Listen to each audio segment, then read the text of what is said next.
right now on Higher Journeys Radio with Alexis Brooks.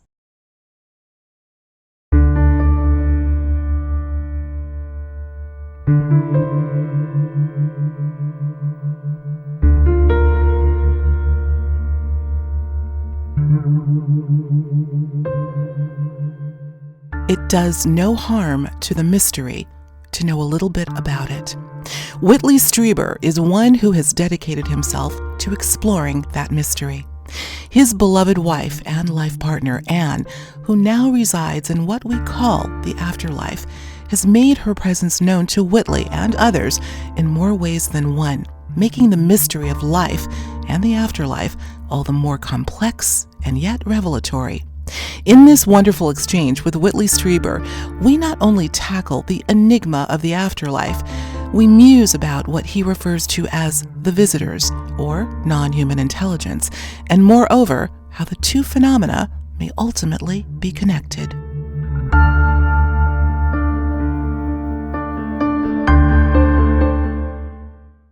Whitley, you have courageously tackled the enigmatic, the inexplicable, and what some refer to as high strangeness with such grace, humility, and eloquence. And after well over 3 decades in this field of what we call the ET UFO phenomenon, you remain unrelenting in your pursuit to understand what on earth or off is going on. And quite simply, I have a question for you. What drives you?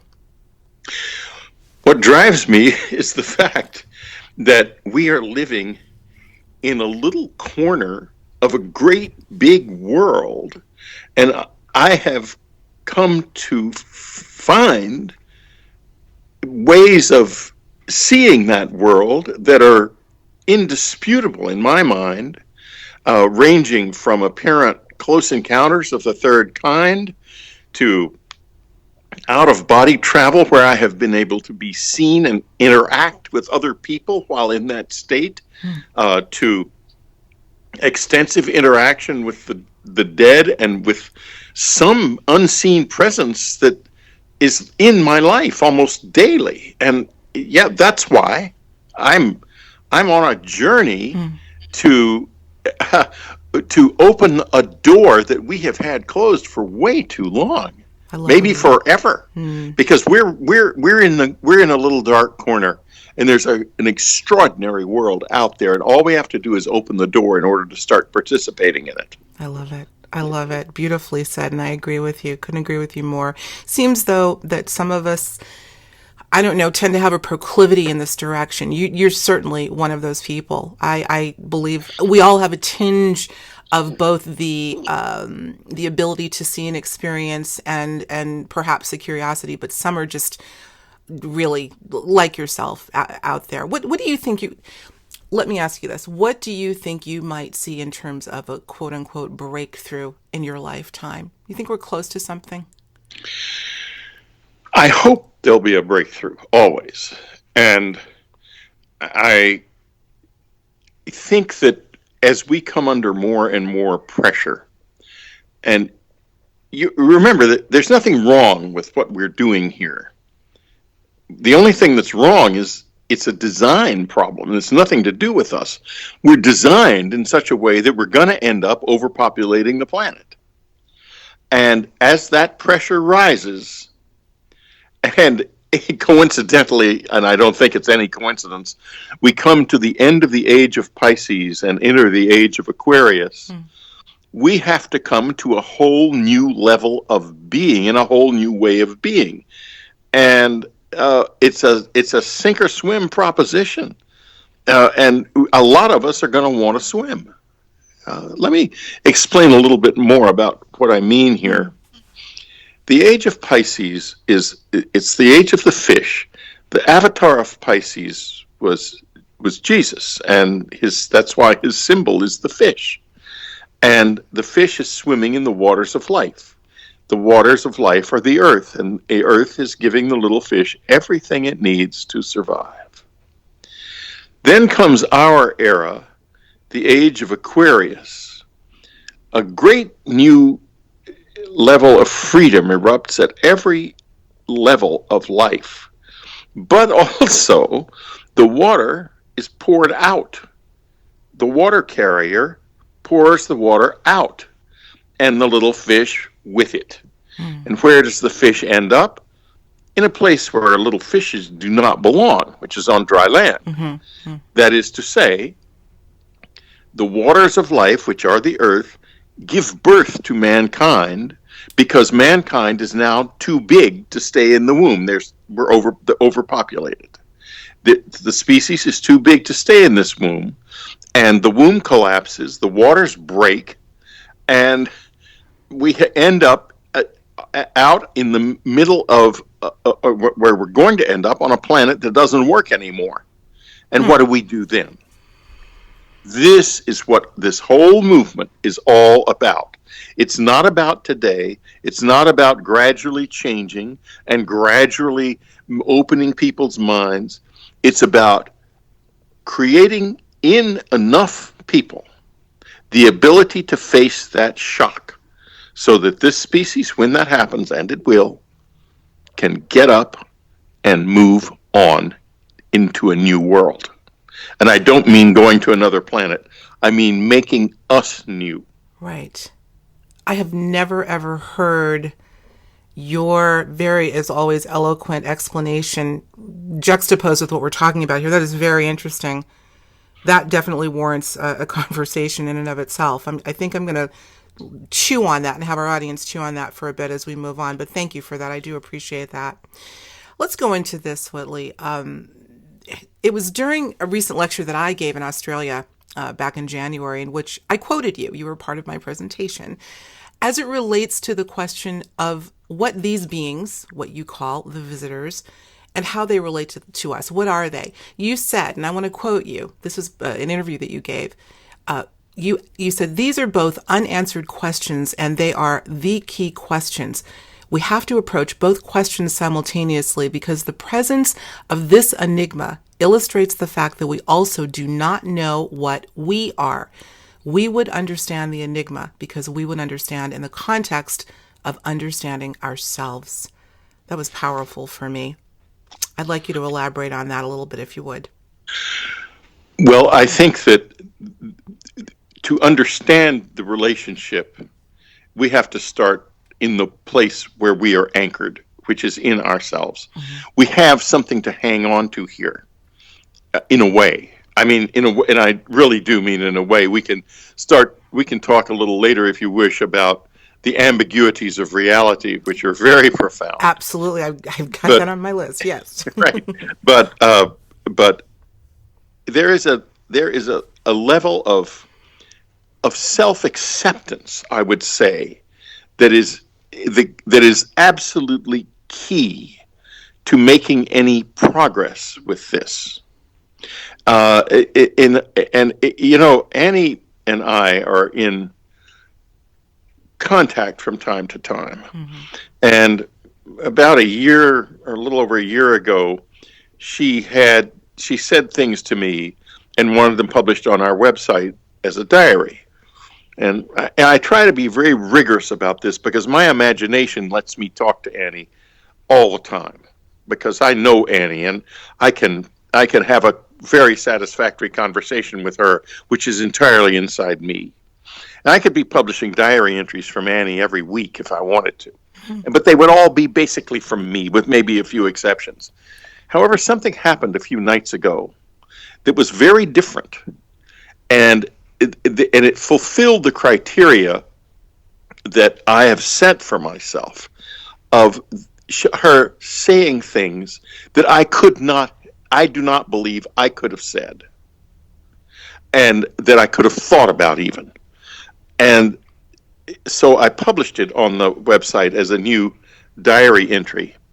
And one of the things that was said is very much relevant to this issue and to your question. And that is, we talked briefly about God. Annie has a very different and very much more sophisticated idea of God than most people. Most people think of God as something sort of outside of themselves, vague, off somewhere in the universe that kind of created everything, and it's sitting there probably waiting with a paddle for when you die to come You try to get through the gates of heaven, and he's going to say, "Hey, wait a minute. I see you did this and that." This has nothing to do with the real world. But what she said was, uh, I asked her about God, and she said, when we see ourselves as we truly are, we see God. And that, I think, goes all the way back to your question. And it is this journey inside ourselves toward this truth that will enable us to focus on this other entity, which is very real, which is outside of us. Then we will begin to be able to really communicate with it. And the reason is it's on exactly the same journey. That's why it's here. It wants to do this together. I would say I agree. And I would also say this, Whitley, because a moment ago you said that you could publish something to put in Annie's diary every week if you wanted to, but you believe that perhaps most of what's coming through is through your imagination. I think I'm going to disagree with you based on what you just said. Everything is inside, including all of who we're connected to, including Annie. Wouldn't that make sense? I agree with you. I think that's correct, but I didn't. Here's the difference, though. Your imagination filters that. Your imagination makes it yours, and it has a lack of independent generation. Let me put it that way. I understand. And I think that in this case, there was independent generation. Okay. It's something to think about, because I've thought about this very thing myself. I happen to think imagination is incredibly powerful. In fact, yeah, it's a tool. It's when people say, you see him on the television, said, "Oh, it was only his imagination." I always think, only, exactly, because our imagination is what we use to make the world real. That's and right. A disciplined imagination is the most powerful life tool that a person possesses. Mm-hmm. I agree with you. I just get this sense, and I don't want to go off on a tangent. I'm just feeling something very strongly here, almost as if, I don't know, not to say that she's coming through, but I get the sense that there's been a fusion of the two of you within you since her crossing over outside of the physical body. I get that strongly. That's a very interesting and perceptive intuition. It's a real psychic hit. And the reason is I'm looking right now at my left hand. On my ring finger is my ring. On my little finger beside it is Anne's ring. And this symbolizes the fact that we are now sharing the same body. We are two souls sharing one body. And that is absolutely, you hit the nail on the head. Absolutely. Shortly after she died, physically, and I went through a period of extraordinary grief, and also Annie never was a waster of time. She immediately began making it clear that she was still there, and which is in my book, The Afterlife Revolution, or our book, I should say, The Afterlife Revolution. Mm-hmm. And after a few days, I realized during my meditations, I could actually feel Anne, that she was there. And then I heard her say something so extraordinary. She said to me, "Whitley, bodies are community property." Wow, I love it. And so I got a ring out and put it on my little finger to symbolize the fact that, yeah, there are two souls here. Now we only have one body, but we do have it, and we're sharing it. Isn't that something? Wow, getting a little chill here. Let's stick with Anne. Anne, oh my gosh, I know you miss her dearly, but what a gift you have in having her so close by, voluntarily. I miss the physical so much. I know. And I have had an experience of being with a person who was dead, who could manifest physically. And I've literally touched that person and while in a state of physical manifestation. So I know it's possible to do that, but it takes enormous concentration and an enormously powerful attention that has to be built over a lifetime. And whether Annie will be able to do it or not one of these days, I don't know. But right now, she has not been able to. But she's come so close a couple times. Really? Oh, yeah. There was one time in the bed where I slept in the bed. I was sleeping, and Annie was sleeping beside me. And it was just a normal night until I realized, wait a minute, Anne's been dead for a year. She can't be sleeping in the bed. Mm-hmm. And of course, the second that happened, she wasn't there anymore. Right. And I don't know if that was a dream or not, but I will say this. When I was a little boy, I had an absolutely wonderful dog, a little rat terrier called Candy. And she and I were extremely close friends. At night, we used to sleep in bed together, and Candy's head on the pillow beside mine. And when Anne first came down to Texas to meet my family, of course, we couldn't sleep in the same room because we weren't married. And not even though we were living in the same apartment in New York, that was just sort of not discussed. But she peeked in on us while we were asleep, and she said to me for years after, she said, as soon as I saw Candy's head on that pillow, I knew I had a rival. I love it. Off and on for years, Candy has appeared in the bed between us. And I will be lying there, and I'm stroking Candy, and Annie's sleeping away on the other side, and I'll be stroking Candy and enjoying her presence, and it's just as real as if she was physically there. And then I start to think, I wonder how old Candy is. And I sort of calculating in my head, and I said, wait a minute, no dog could be 68. And then I wake up. But one night, when this happened, there was a very strange incident immediately afterwards. It wasn't a dream. I was already awake, and I saw a vision, and it felt like it was coming out of the dog somehow. A vision of driving down a road with big hedges on both sides, a narrow road, and car lights started to come toward us. And then it was gone. And Anne was a genius interpreter of dreams. She was stunningly good. So I told her the story in the morning. She laughed, and she'd often had been aware of Candy's presence, and so we laughed about that. And and then the next thing that happened was I told her about this vision, and she said, Whitley, that was a warning from Candy. If you're ever on a road like that, turn around immediately because you're going to be killed if you don't. Wow. A year later, we were in England going to a crop circle conference in Devizes. And we were driving to Stonehenge.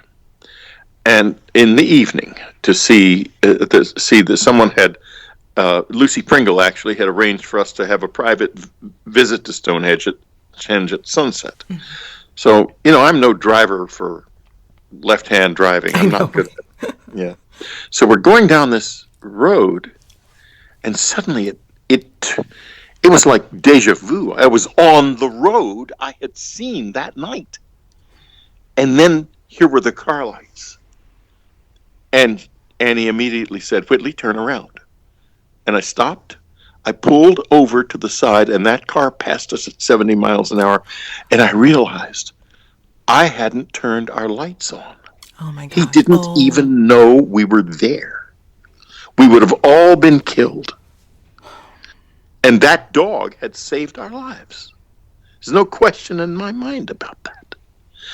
So, now, wait, let me finish. Go ahead, you can tell him. I'm pretty prolix, but I don't forget where I'm going. Go. So just here we go. The denouement is this. One night, about a year after Annie died, she did show up in the bed, and I just, I know it was her, and I know she was trying hard, but we couldn't sustain it.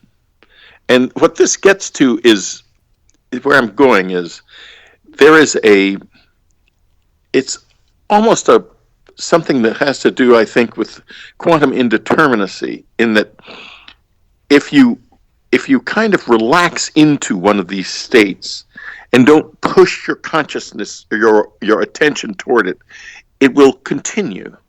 But as soon as you place your attention on it, it kind of coalesces into something more ordinary. In other words, the ordinary world returns, the door closes. Opening the door is a matter of being in a state of continuous surrender of your own will to the greater will that is actually your real will, which we are all a part of. And that's hard to do on both sides of the fence. I understand completely. I get the feeling of neutrality. Perhaps this is why in the dream state, Whitley, where when the conscious mind is at least temporarily out of the way, we can have these ecstatic experiences, transformational experiences, anomalous experiences. Yes. And then the conscious mind comes back in and bang. And that's it. Hence the reason we lose. Here's the thing. It's not the conscious mind. It's the practical mind. The conscious mind includes all of this. Well, this is true. Perhaps I put it the wrong way. The waking consciousness, I guess, is really what I meant to say, not the conscious mind. You're absolutely right about that. But us, that left brain, that pesky part of us that just has to, try to distill what's going on or push something happening. I agree with you completely. But that pesky part of the brain is important, because it's important. You don't use that pesky part of the brain, you're going to burn your dinner. This is true. Other things. Well, I was listening to someone, actually I was on somebody else's radio show recently where they were talking about the right brain, which is equally, to me, if not more important, particularly in these times. And he said that he had read that we, on average, use the right brain, that more intuitive side, only about 5% of the time. So easily we've got an equilibrium problem here. Both are necessary. Clearly. Both are necessary, but we need to know when to kick one in and when to tell the other to shut up. So, listen, keeping on Annie, because honestly, she really, and I have listened to quite a bit of your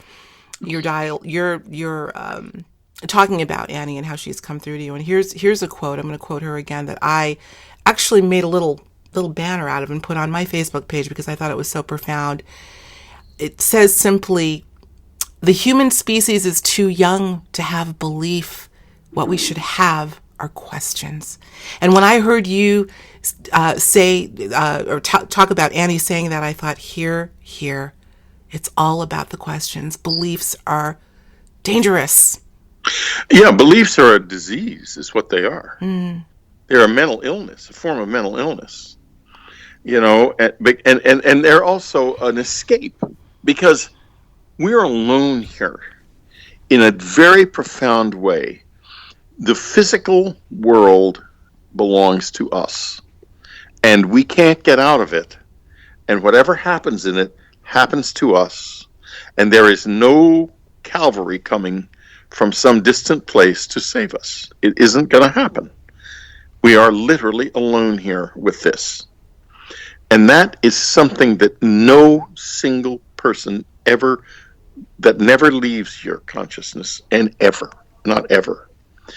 But at the same time, this means that we cling to things. We are desperate to control nature by saying, well, it's a god, or if we pray to so and so, then this will not happen, or that, and then we get to the point where, well, he's praying to another god, and that's making my god mad. So we're going to have a fight here.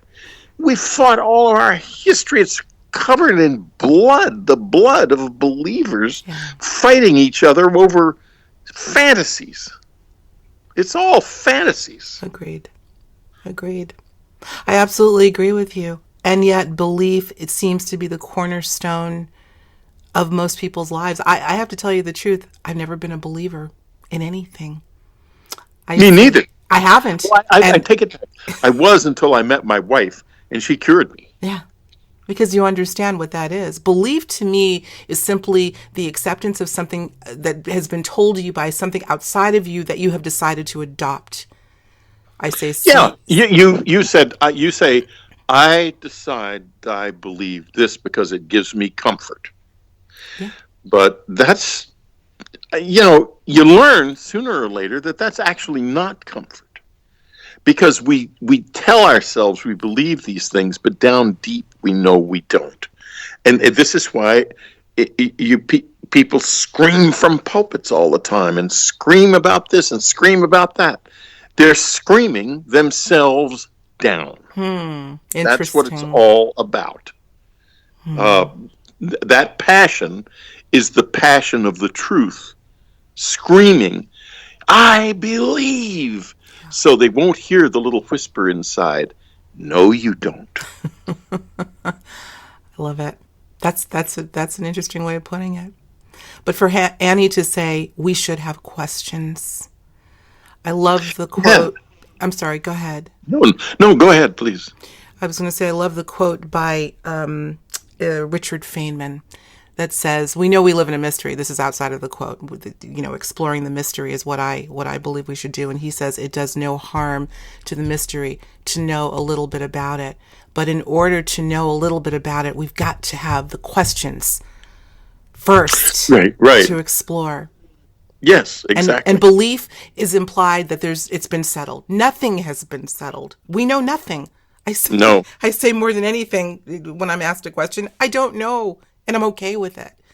But let's continue to ask the questions. Okay, so I think we're on the same page there.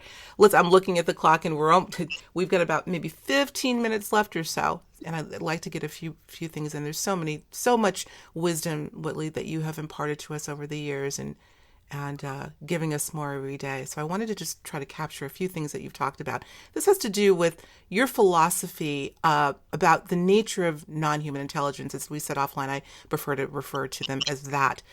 You've said that you feel, and this is an interesting one, you said that you feel that contact with the, quote, visitors and contact with the dead are the same thing. And you seem pretty confident about that idea. How did you Yes. arrive at this conclusion? I'm curious. Hi, this is Alexis Brooks from Higher Journeys.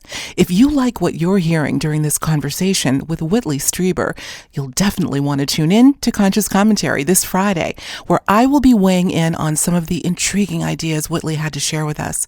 We'll dive a bit deeper into the reality that exists between us and non-human intelligence, and more. So be sure to tune in on Friday, April 26th. And please don't forget to subscribe. And when you do, hit that notification bell so you'll be alerted as soon as our show airs. And now, back to our program. Well, it's a very interesting thing that happened. We started getting all these letters from people all over the world about close encounter experiences. And not after I published Communion in 1987, and not just, like 20 letters or 50 letters, but 10,000, then 50,000, then millions. It was just extraordinary, great piles of them coming in. And Annie started reading them. I mean, it was just looked impossible to me, but, she was a pretty fast lady with a a letter opener, and this is before email. And, these letters were whipping in, and she was reading them and sorting them out. And one day she came out of her office and she said, Whitley, this has something to do with what we call death. And I said, what do you mean? And she said, these letters, one after another, mention the dead in relation to the close encounter experience. Mm-hmm. And about that same time, a call came into my literary agency, and this is before the internet had gotten going. So when somebody found my literary agency, that took effort. That person was working hard. Mm-hmm, absolutely. And the literary agent said, we've received a call from this man who is desperate to talk to you. And he's an FAA inspector, and he lives in the South, and he has something personal that he needs to talk to you about. And, I was getting people trying to call me out the wazoo at the time. Mm-hmm. And I thought, well, he's worked hard to try to find me. And he's got something to do with the FAA. Maybe he's got something about UFOs. Little did I know what he actually wanted to talk about. So I called him. And he said, Mr. Strieber, I would like to tell you a story. And I said, okay. And he said, a few nights ago, my wife and I were sitting in the living room, and our 7-year-old boy was asleep upstairs in bed at about 10. We have an old dog, and I had taken the dog out. And the dog was asleep in the living room like he always is at that time of night. And suddenly he became very restless, unusual. And my wife said, well, I'll take him out again. And she took him out, and as she walked out the front door, a huge light went past the house overhead and down behind the trees. And she called out to me, you're going to get a call soon. He worked for the FAA. I just saw a plane going in on fire. At that moment, their son, their little 7-year-old boy, came running down the stairs saying, Mommy, Daddy, little blue men came in my room and they had Jimmy with them. And he said to tell you he's all right. And this was his older brother who had died in an auto accident the week before. Oh my gosh. And the man said to me, Mr. Strieber, I want to know if I have any reason to believe that this actually happened.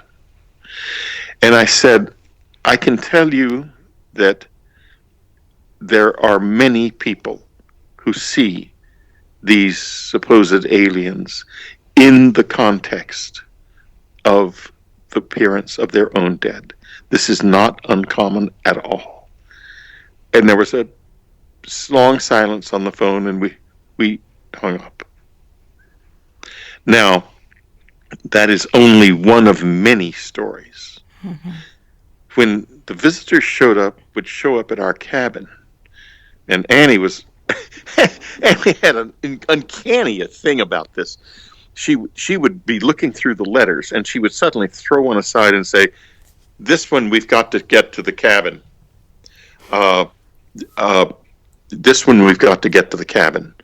And inevitably, when these people showed up at the cabin, they would have close encounters of the third kind at the cabin. I've heard some of the stories, yes. Mm. Yeah. And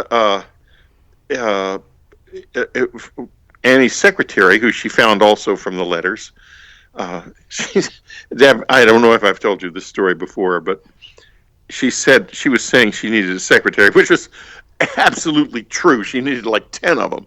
But and suddenly she says, well, I found a secretary. She hands me a letter, and it's a letter from this lady talking about her close encounter experiences, and she mentions the fact that she's a singer and an actress. And I said, but she says she's a singer and an actress. Anne says, have you ever heard of her? I said, well, no. And she said, well, look at the handwriting. That's the handwriting of a professional. And so she calls her up, and they talk for a minute. I hear him, and she says, oh, good. Well, come over right now. You can start right now. Oh. And she turned out to be living like next door to us, and had all of these experiences. But one of them is very germane to all of this. Remember those little blue men? Mm-hmm. Okay. Laurie was lying in bed in the mid-50s, pregnant, when she noticed movement in the bedroom. Her husband was away on a gig. It was 11 o'clock at night. And she glanced up, and standing beside the bed was a line of these little dark blue men. And of course, she was absolutely terrified, because that back in the 1950s, you'd never ever think about anything. Right, of course. And the one at the front laid his hand on her and said, do not be afraid. We're not here for you. We're interested in the girl child you're carrying. It really calmed her down. I know, Oh, right? I'm fine Oh, well, then. thanks. Not exactly. And when she began to recoil, he said, "Why do you fear us?" And she said, "Because you're so ugly." And he said, "My dear, one day you will look just like us." Isn't that something? They called themselves soul techs. And they said to the children that they would come to the children at our cabin, that they were doctors, soul doctors, and they would shine little lights on them to look at their souls inside their bodies. And I think they're not aliens. I think that this species, the human species, is like so many other species on Earth. It has more than one form. Absolutely. And that form is the form that moves souls around. In other words, when you die, those are the ones who work with your soul to continue, so it can continue on its journey or not, depending on whatever happens. That's a part of life I'm that is hidden to most of us, including me. That's why I always say, people say, "Well, what should I do?" I said, just live a good life. Do your best. Absolutely. You know, don't die with regrets. Listen to the ancient Egyptians, and they die lighter than a feather, and that's because you have lived an honest and balanced life and not hurt others.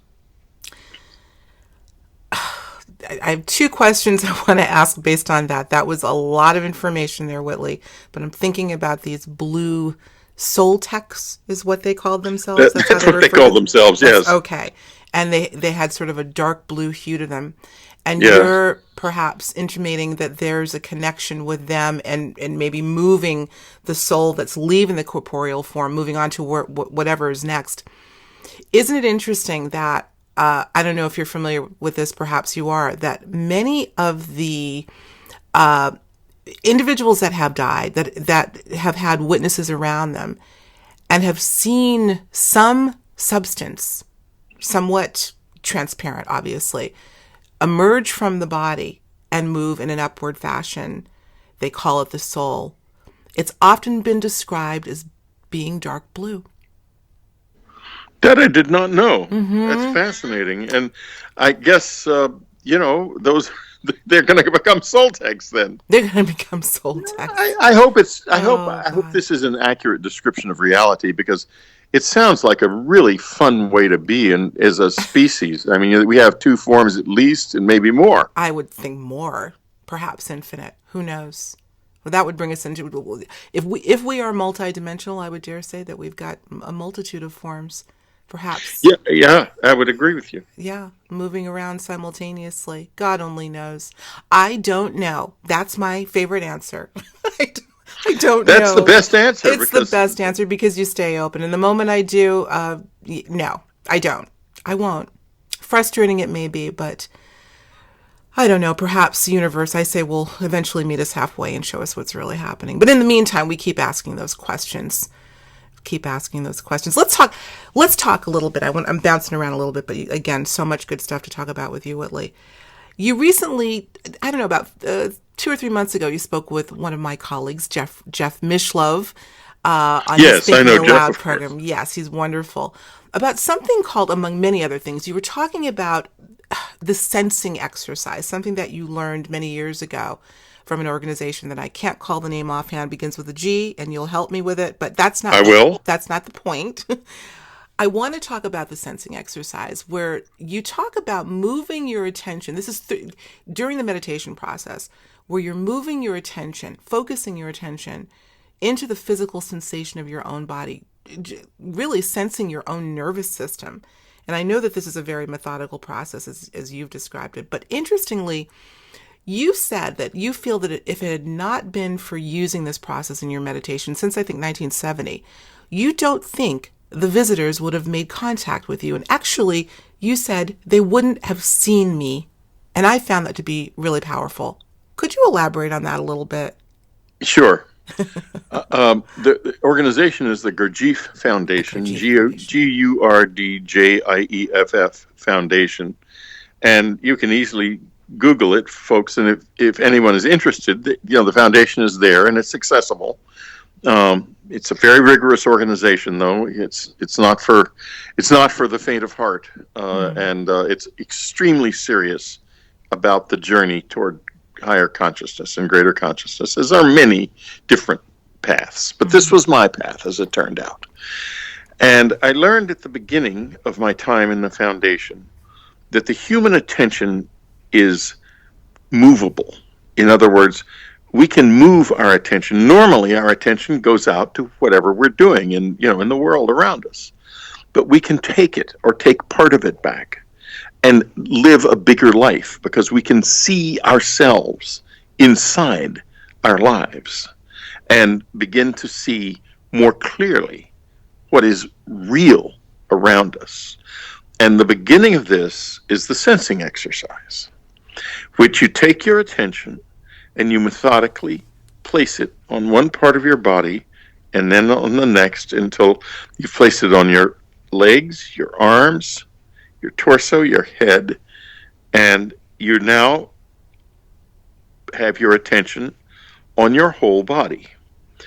Now, what I did not know at the time, and I don't think that uh, the probably the people in the foundation didn't know this either, was that when you do that, it changes the energy in your nervous system. And that attention, that awareness, enters the nervous system of the body and makes you visible in other levels of reality. And it will draw interest because you're like, when the visitors started coming to me, it was probably because I was doing this every night in my cabin in upstate New York, and they were seeing this little light come on at about 11 o'clock every night in this cabin in Mm. an otherwise entirely dark world. And they got interested and came in, and the relationship started. Hmm. Uh, and they banged me up a good bit, but that was initiatory. They were waking me up, and it took from October to December. It wasn't just the experience in December of 85. Mm. It started in October, and by December they were berserk. I mean, they were going crazy because they could not get through to me. And Right. finally, they dragged me out of the house, and they got through to me. Wow. Well, again, I'm shaking my head because you have to wonder. When they say that we're all equal, I'm going to go out on a limb and say this: we're all created equal. I don't know if I agree with that. We're all different. We're connected. But I don't know that we are all equal, certainly not in the experiential.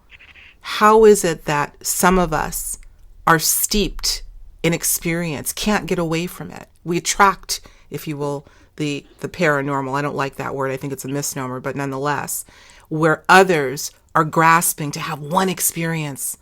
Why is that?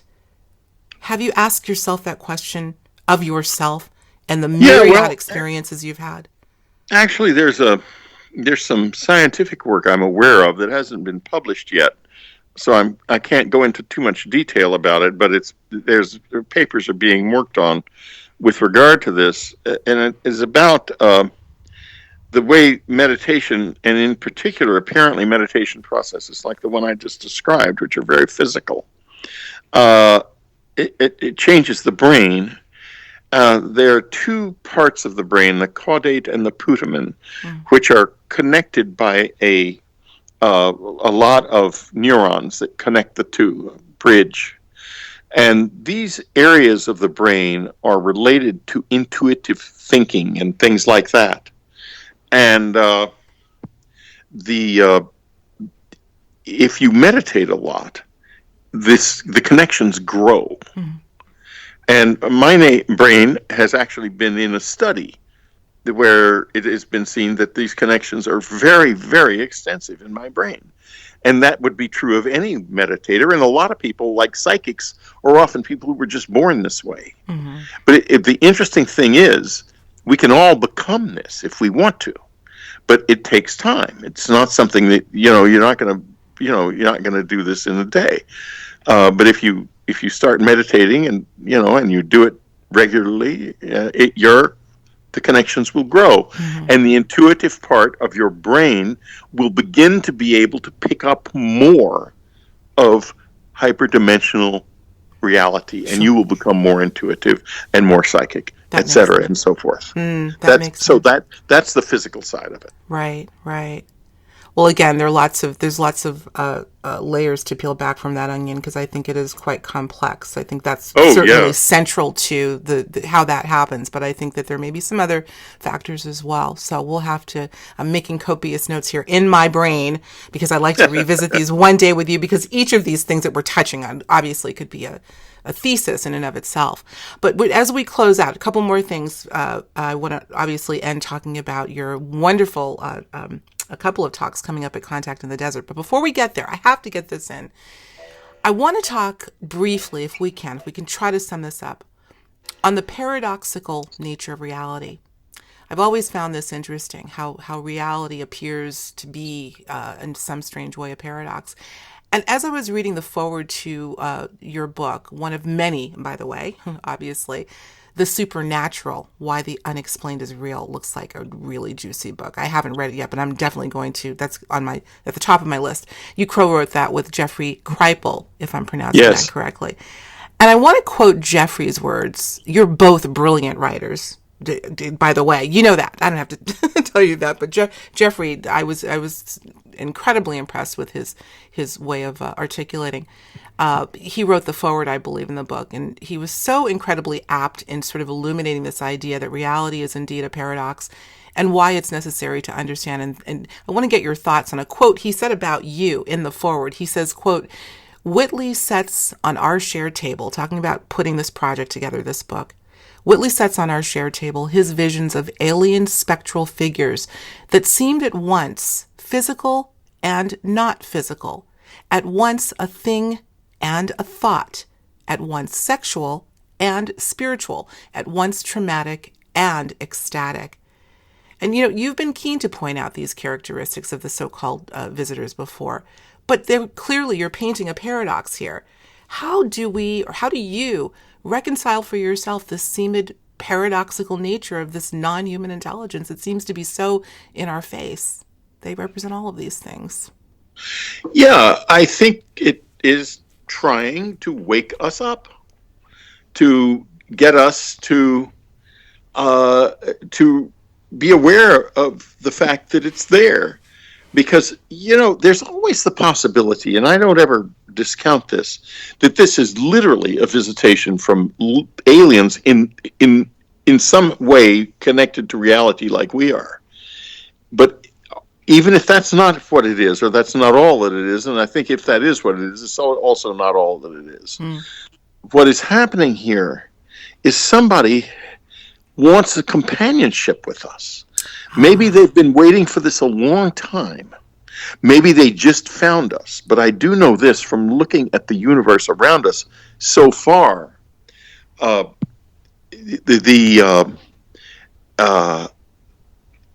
Reality is that we are really rare, and so are they. Because intelligent life is not common in this universe. There's no question in my mind about that anymore. In the physical universe. And we might be like more precious than the most precious diamond you can imagine. And we're in jeopardy. We're at a time of profound transition on our planet. No question. And so, of course, they're here and they're interested. Okay. All right. Well, yeah, I agree. Who knows? I think, but again, the paradoxical nature of all of this is apparent, it seems, in every aspect of the experiential. They're both a thing and a thought. They're here and they're not. I don't know. They're physical. They're non-physical. They're benevolent. They're malevolent. They're all of the above. Well, I don't know that we'll be able to reconcile that in this one talk. But listen, in closing, In closing, for real now, we're going to wind this up because I could talk to you forever. Let's spend a few minutes discussing your upcoming appearance at next month's Contact in the Desert, of which I will be joining you and many others that we both know and love. I know you're going to be giving, Whitley, both a lecture and a workshop. Your lecture is entitled Wild and Wonderful UFO and Alien Videos. And the workshop you're giving is called Alien Contact, A Miracle Denied. Can you give us a little teaser as to what each of these is about? Sure. Yeah. The first one is I'm going to pull together all of the videos I've gotten. I have some really, really unusual videos, and talk about them and have fun with them. Yeah. And I'm gonna show some videos from our unknowncountry.com's Out There section, which is carefully curated, so that the videos, in other words, the videos in there have been studied. They're not professionally studied. They're not it's just something somebody thought might be real. Mm-hmm. And gonna spend, I guess it's 90 minutes talking about these things, and just basically the idea is to look at this wonderful, fun, delightful mystery, and to see some things that you won't necessarily see every day. Yeah, I believe that. And the second one, Alien Contact, A Miracle Denied, has evolved. The book is now not called that anymore. It's called A New World. Mm-hmm. And we will be talking about this new world that is emerging between us and the visitors. That's going to be exciting. Both of them will be, for sure. I'm going to try if I can duck out of some of my MC. I'll be MCing, running around, introducing. I don't know if I'm introducing you or not. We'll see. Maybe. But well, it'd be lovely if you did. It would be great. It would be great. But either way, we'll get to hook up there again. And I'm looking forward to it. And I'm looking forward to seeing some of you out there in the Higher Journeys audience join us in Indian Wells, California, May 31st through June 3rd. Indian Wells Renaissance Indian Wells Resort and Spa. It's a fabulous venue with fabulous people and talking about the things that we love so much. So I hope y'all will go over to contactinthedesert.com to get your tickets to this always exciting and groundbreaking event. Well, listen, Mr. Strieber, at long last, I am so excited. What a treat to have you on today. And I certainly hope it won't be our last. Oh, it's been a blast. And listen, I don't know if I can say, you had a little bit of work done, little out of commission for a little bit. Yeah, I am. Yeah, I had my knee replaced. Okay. So everyone, please, let's wish Whitley a speedy recovery. And you stay put. Don't be running around. Stay put and get healthy, will you? Thank you very much. All right, Whitley, thank you. And thank you, everyone, for joining us on Higher Journeys. We'll talk to you soon.